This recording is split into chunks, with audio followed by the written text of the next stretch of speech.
Hadirin jamaah salat Jumat yang dirahmati oleh Allah.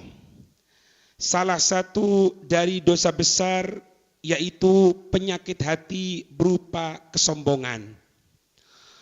Qad samma asy-Syaukani rahimahullah al-hasada wal kibra wal riya'a wa mahabbata tsana'i sammaha at-taghawiyatil batinah wal asnamal masturah. Al-Imam Asy-Syaukani rahimahullah, beliau menyebutkan bahwasannya yang namanya penyakit hati hasud, sombong, riya, dan cinta kepada pujian, beliau menyebutkan dengan nama at-taghawiyatil batinah, bagaikan berhala-berhala batin, wal asnamal masturah, dan berhala-berhala yang tersembunyi. Karena keempat sifat tersebut, yaitu riya, cinta kepada pujian, hasud, dengki, dan sombong, menjadi penghalang utama antara seorang hamba dan ibadah keikhlasan kepada Allah Subhanahu wa ta'ala. Maka seolah-olah seseorang menyembah hawa nafsunya, sebagaimana seseorang menyembah berhala yang nampak atau lahiriah. Berkata qala Ibnu Kaisan, Ibnu Kaisan menyebutkan, menafsirkan tentang firman Allah surat Al-Muddathir ayat yang ke-6. Allah menyatakan wala tamnun tastakthir. Allah menyatakan janganlah engkau menganggap amal perbuatanmu yang banyak itu adalah berasal dari diri kita sendiri. Wala tamnun tastakthir. Jangan seolah-olah kamu beranggapan kita beramal, kita sholat, kita baca Quran, kita zikir dengan berbagai bentuk ibadah kepada Allah, itu adalah merupakan berasal dari diri kita sendiri. Tidak, hadirin. Karena sebenarnya amal itu adalah minnah atau pemberian dari sisi Allah Subhanahu wa ta'ala. Karena dialah Allah yang memberimu atau memberi kepada kita semuanya kemampuan, jalan, petunjuk untuk beribadah kepada Allah Subhanahu wa ta'ala. Makna kalimat wala tamnun tastakthir dalam firman Allah ini seolah-olah Allah ingin menyatakan jangan engkau sombong, jangan kita sombong dengan amal perbuatan baik kita. Sebab amal perbuatan baik yang kita laksanakan itu bukan merupakan hasil kekuatan kita, melainkan pemberian dari Allah yang menuntun kita untuk supaya kita selalu beribadah kepada Allah Subhanahu wa ta'ala. Hadirin jamaah Jum'ah yang dirahmati oleh Allah. Dalam hadis riwayat Imam Muslim, Rasul sallallahu alaihi wasallam bersabda, "Innallaha tayyibun la yaqbalu illa tayyiba." Sesungguhnya Allah itu adalah zat yang maha suci, zat yang baik, maka Dia Allah hanya menerima sesuatu yang baik dan suci pula. Maknanya Allah tidak menerima amal ibadah yang dilaksanakan hambanya kecuali yang suci, yang bersih dari penyakit hati, ujub, bangga diri, riya atau pamer. Allah tidak menerima harta kecuali yang halal dan yang baik. Jangankan yang haram, yang syubhat tidak diterima oleh Allah Subhanahu wa ta'ala. Apalagi harta yang jelas-jelasan haram digunakan untuk sedekah atau kebaikan. jelas ditolak oleh Allah Subhanahu wa taala. Innallaha thayyibun la yaqbalu illa thayyiba. Karena dialah Allah yang baik, yang suci, tidak pernah menerima kecuali yang baik, dan suci pula dari apa-apa yang kita ibadahkan kepada Allah Subhanahu wa taala. Segala amal, ucapan, dan keyakinan hanya akan diterima oleh Allah Subhanahu wa taala jika amal, ucapan, keyakinan tersebut bersih dan suci dari unsur-unsur yang haram, riya, dan penyakit-penyakitnya hati. Allah Subhanahu wa taala menyatakan dalam surat Fatir ayat yang ke-10. Allah menyatakan, ilaihi yas'adu al-kalimut thayyibu wal 'amalus shalihu yarfa'uh. Dialah Allah yang segala ucapan yang baik, segala amal yang soleh, yang ikhlas, yas'adu akan naik, ilaihi kepada Allah, yas'adu akan naik ke sisi Allah, akan diterima oleh Allah. Al-kalimut thayyibu, yaitu kalimat yang baik, wal amalus soleh yarfa'uh, dan amal-amal soleh yang terangkat. Ulama menyatakan, ahlu tafsir, fayas'adu ilaihi subhanahu qal al-qawlut thayyib alladzi laisa fihi riya. Para ulama mengatakan yang akan naik, gambaran yang akan diterima oleh Allah Subhanahu wa taala, yaitu al-qawlut thayyib, perkataan yang baik. Bagaimana perkataan yang baik? Alladzi laisa fihi riya, yang tidak ada unsur pamernya, wala sum'ah, tidak ada unsur bangga dirinya, wala i'jab, tidak ada perasaan bangga. Wa kadzalika al-amalus shalih, begitupun juga amal yang soleh. Alladzi khulasa min hadhil mufsidat, yang terbebaskan dari segala kerusakan-kerusakannya. Fahuwa tabaraka wa ta'ala thayyibun, maka dia Allah Subhanahu wa ta'ala adalah zat yang baik, baik fi dzatih, di dalam zatnya, wa sifatih, baik dalam sifatnya, wa af'alih, baik di dalam amal-amal yang dilaksanakan oleh Allah, wa aqwalih, dan baik di dalam segala firman-Nya. Wala yaliku bihi, maka tidak pantas kepada Allah illa at-thayyib, kecuali harus sesuatu yang baik juga, minal aqwal, dari perkataan-perkataan, wal af'al, dan perbuatan-perbuatan, as-sadirati minal khalqi, yang muncul, yang tersodorkan dari sisi makhluknya Allah Subhanahu wa ta'ala.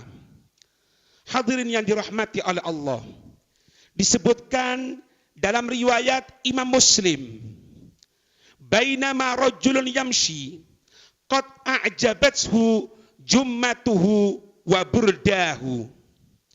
Nabi SAW pernah menceritakan, hadirin, tentang bainama rajulun yamshi, ada seseorang yang ketika itu dia tengah berjalan. Qad a'jabathu jummatuhu wa burdahu.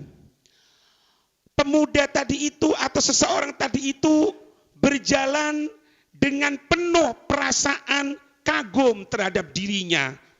Kagum karena rambutnya yang bagus, karena pakaiannya yang bagus. Dengan bangganya, ini aku, lihat penampilanku, bagaimana aku. Ini bukan maknanya menghias diri, hadirin. Ini menghias diri tapi berbarengan dengan penyakit hati. Berupa apa? Kesombongan. Berupa apa? Sum'ah, bangga diri, dengan riya, bukan karena Allah. Karena rambutnya yang bagus, karena pakaiannya atau selendangnya yang bagus, dia merasa kagum. Apa yang terjadi, hadirin? fahuwa yatajaljalu fil ardi. Apa yang terjadi? Maka ketika itu bumi dibuat oleh Allah menenggelamkan, memakan orang tersebut, dan ayyahusu fil ardi hina yukhsafu bihi, yaitu dia masuk ke dalam bumi, tertelan bumi ketika terjadi gempa, hatta taqumas sa'atu, yang mana dia tidak akan pernah keluar dari perut bumi sampai datangnya hari kiamat. Na'udzubillahi min dzalik. Karena apa? Sombong. Karena apa? Bangga diri. Karena apa? Merasa hebat. Kalimat yang merupakan aku adalah, aku ini, itu sombong, hadirin. Hati-hati. Ini bukan cerita khurafat. Ini disebutkan dalam riwayat Imam Muslim. Seseorang yang sombong cuma karena rambutnya, cuma karena pakaiannya, dimakan oleh bumi, tertelan oleh bumi, yang Nabi menyatakan tidak akan pernah keluar lagi kecuali nanti di hari kiamat. Apalagi bukan cuma pakaian, apalagi bukan cuma rambutnya, tapi segala aspeknya penuh kesombongan. Na'udzubillahi min dzalik. Hadirin yang dirahmati oleh Allah, kita sebagai manusia wajar kita berbuat kesalahan, kita berbuat dosa, itu wajar, hadirin. Asalkan setelah kita berbuat kesalahan, kita ingat kepada Allah. Ketahui, hadirin, ketika seseorang berbuat dosa, ketika seseorang berbuat kesalahan tanpa disengaja, itu ada hikmahnya, hadirin. Apa hikmahnya? Baginda Rasul sallallahu alaihi wasallam yang disebutkan oleh Al-Baihaqi dalam kitab Syu'bul Iman. Apa katanya Rasul? Sabda Nabi, laulam takunu tutnibuna la khiftu alaikum ma huwa akbaru min dzalika al-ujbah. Nabi menyatakan, laulam takunu tutnibun, andai kamu sekalian ini, katanya Nabi, andai kita semuanya ini tidak berbuat dosa sama sekali, suci, bersih, mulai subuh sampai malam hari akan tidur, tidak pernah maksiat sama sekali. Tapi bukan disengaja, hadirin ya, bukan disengaja. Kita tergelincir. Andai tidak tergelincir sama sekali, maka katanya Nabi, la khiftu alaikum ma huwa akbaru min dzalik. Niscaya aku akan takut sesuatu yang lebih besar yang akan terjadi pada diri kamu sekalian, katanya Nabi. Apa itu? Al-ujbah. Engkau bangga diri. Justru kita tergelincir kepada perbuatan kemaksiatan yang tidak sengaja, kemudian kita kembali, tergelincir kembali, salah istighfar, salah minta ampun. Itu justru hikmahnya akan menyelamatkan kita agar jangan sampai terkena penyakit hati, yaitu ujub, bangga diri. Kenapa Fir'aun mengaku menjadi Tuhan? Kenapa Namrud mengaku menjadi Tuhan? Kenapa? Karena Fir'aun, karena Namrud tidak pernah diberikan oleh Allah secara lahiriah, sakit, jarang ke kamar mandi, makannya itu dengan nikmatnya, tapi tidak ada satu penyakit sama sekali. Ternyata itu bukan satu nikmat yang diberikan oleh Allah, justru itu cara Allah untuk menghancurkan Fir'aun. Namrud mengaku menjadi Tuhan, mengaku telah membunuh Tuhannya Nabi Ibrahim, dengan kekayaannya, dengan hartanya, dengan kerajaannya, dengan fasilitasnya. Tidak ada kekurangan sama sekali. Justru itu cara Allah untuk menggelincirkan manusia agar memiliki sifat ujub, na'udzubillahi min dzalik, sehingga berhak untuk diadab oleh Allah Subhanahu wa taala. Maka dalam kehidupan kita diberikan oleh Allah.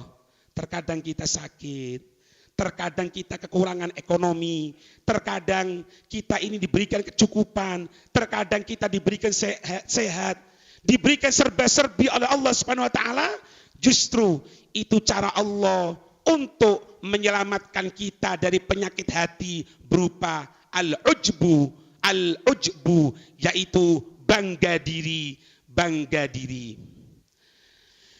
Dari sahabat Jundub radhiyallahu taala anhu, anna Rasulullah sallallahu alaihi wasallam haddatsa, bahwasanya Rasul sallallahu alaihi wasallam pernah menyampaikan, anna rajulan qala wallahi la yaghfirullahu li fulan.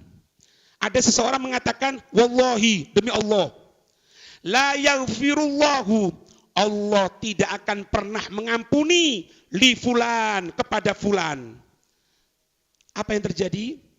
Wa innallaha ta'ala qala man dzalladzi yata'alla alayya alla aghfira li fulan. Ketika itu Allah menyatakan, siapa seseorang yang dia berani untuk bersumpah atas namaku, alla aghfira li fulan, bahwasanya aku tidak akan memaafkan fulan. Siapa dia? Kok berani menggunakan namaku, katanya Allah, menyatakan fulan tidak akan diampuni. Dengan pongahnya, dengan sombongnya dia mengatakan wallahi, sumpah atas nama Allah, demi Allah, la yaghfirullahu, Allah tidak akan mengampuni fulan li fulan, untuk itu fulan. Allah marah, Allah tidak terima. Man dzalladzi yata'alla alayya, siapa yang dia berani menggunakan namaku bersumpah, alla aghfir li fulan, bahwasanya aku Allah tidak akan mengampuni fulan, fa inni, maka sesungguhnya aku, katanya Allah, qad ghafartu li fulan, aku memaafkan fulan, wa ahbattu amalak, dan aku membatalkan segala amal perbuatan baikmu, wahai fulan, yang berani menghukumi aku, Allah subhanahu wa ta'ala. Jangan hadirin, ini sifat sombong. Kita katakan fulan neraka, fulan tidak akan diampuni, fulan, la. Perbuatan seperti itu kalau tidak bertobat akan menyebabkan kemurkaan Allah. Perbuatan seperti itu bertentangan dengan syariat akan menyebabkan azab Allah. Itu boleh. Tapi kalau kita menjustis seorang, kita menghukumi seorang, kita katakan fulan neraka, fulan tidak akan diampuni, fulan dilaknat, lah, kita tidak memiliki hak sama sekali, apalagi bersumpah atas nama Allah. Ini gambaran kesombongan seorang hamba di hadapan Allah subhanahu wa ta'ala. Bahkan Nabi SAW mengatakan, memberikan pengajaran kepada kita, kepada para sahabat, jangan sombong dengan kekuatan. Meskipun kita punya kekuatan, jangan sombong dengan kekuatan. Apa sabda Nabi? Ini riwayat Imam Bukhari, Imam Muslim. Ya ayuhan nas, katanya Nabi, wahai sekalian manusia, wahai kita semuanya, la tatamannau liqa al-adu, jangan pernah engkau berharap untuk bertemu dengan musuh. Was'alullaha al-afiyata, mintalah kepada Allah kebaikan, mintalah kepada Allah perdamaian, mintalah kepada Allah kemakmuran. Jangan pernah berharap kapan perang, kapan kita ketemu musuh, kapan kita membantai musuh, apalagi berdoa seperti itu. Jangan hadirin, jangan. Minta kepada Allah al-afiyah, kebaikan, kemakmuran, ketentraman. Fa idza laqitumuhum fasbiru. Tapi kalau memang Allah sudah menentukan untuk kamu sekalian bertemu dengan mereka musuh, fasbiru, sabarlah. Jangan takut, jangan mundur. Mencari musuh, jangan hadirin. Berharap bertemu musuh, jangan sama sekali. Kita berharap yang jadi musuh, jadi orang yang baik. Yang memusuhi Allah, memusuhi Nabi, memusuhi para ulama, memusuhi orang-orang yang soleh, kembali ke jalan Allah. Itu yang kita harapkan. Tapi kalaupun Allah menentukan kita harus bertemu dengan musuh, maka fasbiru, katanya Nabi, sabarlah, jalani. Itu merupakan salah satu ujian dari sisi Allah untuk kehidupan kita Semoga Allah selalu menjaga kita, menjaga lisan kita. Amin ya rabbal alamin.